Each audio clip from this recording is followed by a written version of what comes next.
अस्सलाम वालेकुम दोस्तों, कैसे हो? उम्मीद है कि सब खैरियत से होंगे। अल्लाह आप लोगों को ऐसे ही खुश रखे। जब से मैंने आयशा का वीडियो देखा है तब से लेकर तो आज तक और अभी तक उसका चेहरा मेरी नजर के सामने घूम रहा है।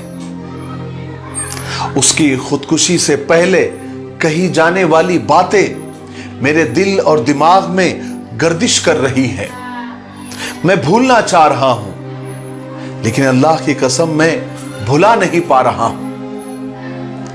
उसकी बातों से, उसके अंदाज से कहीं भी नहीं लग रहा है कि वो अपनी प्यारी जिंदगी को खत्म करने वाली है। बहुत प्यारी मुस्कान उसके चेहरे पर है। वो हमारे माशरे की अमानत थी, हमारी बहन, हमारी बेटी थी। ऐसा लग रहा है कि उसके जान लेने में हमारा हाथ है, हमारे समाज का हाथ है, हमारे रीति रिवाज का बहुत बड़ा हाथ है। आयशा की गलती सिर्फ इतनी थी कि वो अपने शौहर से बेइंतहा मोहब्बत करती थी। उसकी गलती सिर्फ इतनी थी कि वो अपने शौहर की जेबें भर नहीं पा रही थी, उसके पैसों की नाजायज ख्वाहिशों को पूरा नहीं कर पा रही थी, और उसका शौहर ससुराल के पैसों से अपनी डिमांड और अपनी नीड पूरी करना चाहता था। वो जो रंगीन कफन यानी जो कपड़े पहनकर चलता था वो भी ससुराल का था। आयशा की बातों से ऐसा लग रहा है कि वो थक चुकी थी, शौहर से, ससुराल से, समाज से, मुआशरे से और इसकी रीति रिवाज से। आयशा के माँ बाप भी थक चुके थे ससुराल और उसके शौहर की लालच को पूरा करते करते। आपने वो वीडियो पूरा देखा होगा। आयशा आखिर में कहती है कि मैं जा रही हूं, मुझे नहीं पता कि जन्नत मिलेगी या नहीं। इन अल्फाज से जिगर के टुकड़े टुकड़े हो जाते हैं, कलेजा मुंह को आने लगता है। हैरत होती है आयशा, तुमने ऐसे नाकदरे और लालची इंसान के लिए अपनी जान कुर्बान कर दी, खुदकुशी कर ली, सुसाइड कर ली। हालांकि खुदकुशी और सुसाइड किसी भी हाल में जायज नहीं है, हलाल नहीं है, वो गुनाह है और हराम है और किसी भी मसले का और किसी भी परेशानी का हल नहीं है। ये खुदा से नाउम्मीदी है। मैं दूसरे पहलू पर बात करना चाहता हूं कि जहेज एक लानत है। ये हमारा कल्चर नहीं था, हमारी तहजीब नहीं थी। ये कैसे और कहां से इसको हमने अपना लिया। लड़के के माँ बाप जब लड़के नाम की मखलूक की मंडी सजाते हैं तो उनका रेट कार्ड और उनकी प्राइस लिस्ट इतनी हाई होती है कि लड़की खूबसूरत हो, पढ़ी लिखी हो, एजुकेटेड हो और सबसे बड़ी बात अमीर हो, दौलतमंद हो, जो मुसलसल इनकी 7 पुश्तों की ख्वाहिशात को और इनके पेट के जहन्नम को भरते रहे। क्यों भाई? कहां लिखा है? कौन से मजहब में लिखा है? क्या इस्लाम में या इस्लाम की तालीमात में ये लिखा है? हमारे नबी की जबान से कभी जहेज का नाम निकला है? क्या कुरान और हदीस में कहीं आपने पढ़ा है? फिर तुम कैसे इंसान हो ऐ जहेज लेने वालों? तुम कैसे भेड़िए हो? तुम कैसे हैवान हो? तुम इंसान की शक्ल में इंसान नहीं, तुम एक खूंखार दरिंदे हो जो मासूम बेटियों की जान लेते हो। मेरे नौजवानों, तुम अपनी दुल्हन, अपनी बीवी के लाए हुए बेड पर बैठकर उसके साथ जीने मरने की कसमें खाते हो। क्या मर्द की गैरत इस बात को गवारा कर सकती है? जिस मर्द के पास अपनी शादी के लिए खुद के पैसों का, खुद की कमाई का बेड ना हो और वो बीवी के लाए हुए बेड पर, बीवी के लाए हुए मखमली बिस्तर पर बैठकर उसके साथ जिंदगी भर साथ निभाने की कसमें खाता हो, क्या वो सच्चा और गैरतमंद मर्द हो सकता है? और लड़के के मां बाप को देखिए, बाल सफेद हो गए, कब्र में पैर लटके हुए हैं, मगर उन्हें बहू खूबसूरत, पढ़ी लिखी और सबसे बड़ी बात अमीर घराने की चाहिए। अपने बेटों को क्या सिखा रहे हो कि बीवी और ससुराल के माल पर राल टपकाना, बीवी की कमाई पर जिंदगी गुजारना? ये कहां का इस्लाम है? कौन से मजहब ने सिखाया? शादियां नंदों की होती है और टेटवा बहू का दबाया जाता है कि जा तेरे घर से कुछ लेकर आ।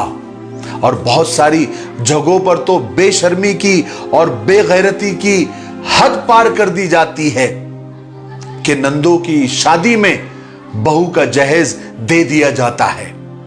हैरत है, अफसोस है। फिर कहते हैं कि हम पर जुल्म हो रहा है, हम पर अत्याचार हो रहे हैं, हमारे खिलाफ कानून बन रहे हैं, हमें मिटाने की कोशिश की जा रही है। फलाना चीफ मिनिस्टर हमसे नाराज हो गया है, फलाना प्राइम मिनिस्टर हमसे गुस्सा हो गया है। कोई नाराज नहीं हुआ है और कोई गुस्सा नहीं हुआ है, बल्कि हमारा रब हमसे नाराज हो गया है, हमारा अल्लाह हमसे नाराज हो गया है, क्योंकि हमने उसका हुक्म नहीं माना, उसके रसूल के हुक्म को नजरअंदाज कर दिया, कुरान और हदीस की तालीमात को पसे पुश्त डाल दिया। हमें दुश्मनों की क्या जरूरत है? हमें दुश्मनों की जरूरत नहीं है।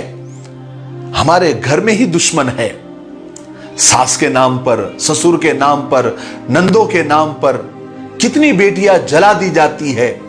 कभी आग लगाने वाली सास होती है जो कि एक मां होती है, एक औरत होती है।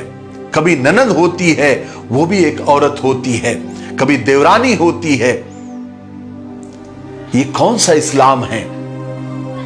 क्या माल और दौलत की भूख ने इतना खूंखार हम सबको भेड़िया बना दिया है? समाज को किस तरफ ले जा रहे हो या किस तरफ ले जाना चाहते हो?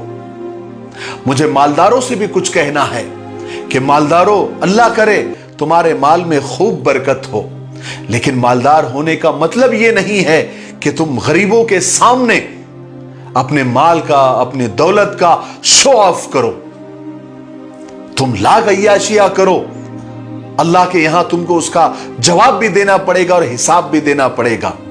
लेकिन मालदार अगर अपने माल की नुमाइश करना बंद कर दे तो बहुत सारे गरीबों का जीना आसान हो जाएगा। करोड़ों का जहेज सजाना और लाखों रुपये के खानों का तामझाम करना, 20-20 लाख रुपए का सूट पहनाना, जब गरीब ऐसी शादियां देखते हैं तो वो भी ललचाने लगते हैं। वो भी शेख चिल्ली की तरह ऐसी ही शादियां करने के ख्वाब देखने लग जाते हैं, और जब कर नहीं पाते फिर दूसरों की बेटियों को नोचने के प्लान बनाते हैं। और फिर ऐसे जालिम माँ बाप अपने बेटों की मंडियां सजाते हैं और उन्हें बेचते हैं। अरे जहेज लेने वाले जालिमों, जरा सोचो तो सही।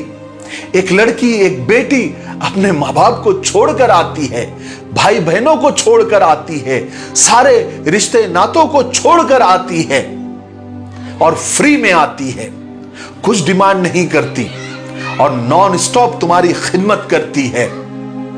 उसकी जिंदगी में ना कोई सैटरडे आता है, ना कोई संडे आता है। शौहर की खिदमत करती है, तुम्हारे बच्चों को पालती है, सास ससुर की सेवा करती है और वक्त पड़ जाने पर नौकरी भी करती है, जॉब भी करती है, फिर भी जुल्म का शिकार हो जाती है।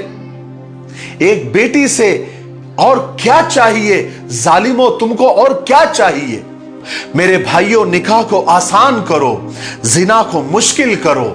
आज इस तामझाम की वजह से निकाह मुश्किल और जिना आसान हो गया है।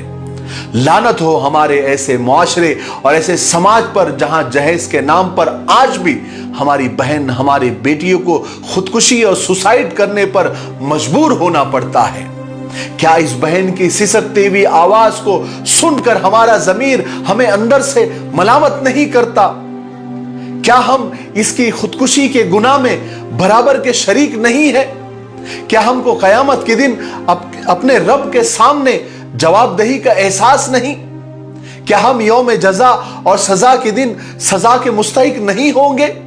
फैसला हम खुद करें। जब तक महंगी शादियों और जहेज के लेन देन करने वालों का सख्त बायकाट नहीं किया जाएगा, तब तक ऐसे हालात पेश आते रहेंगे। जो लोग जहेज लेने या देने वाले होंगे, उनका निकाह ही न पढ़ाया जाए, न उनकी शादियों में शिरकत की जाए।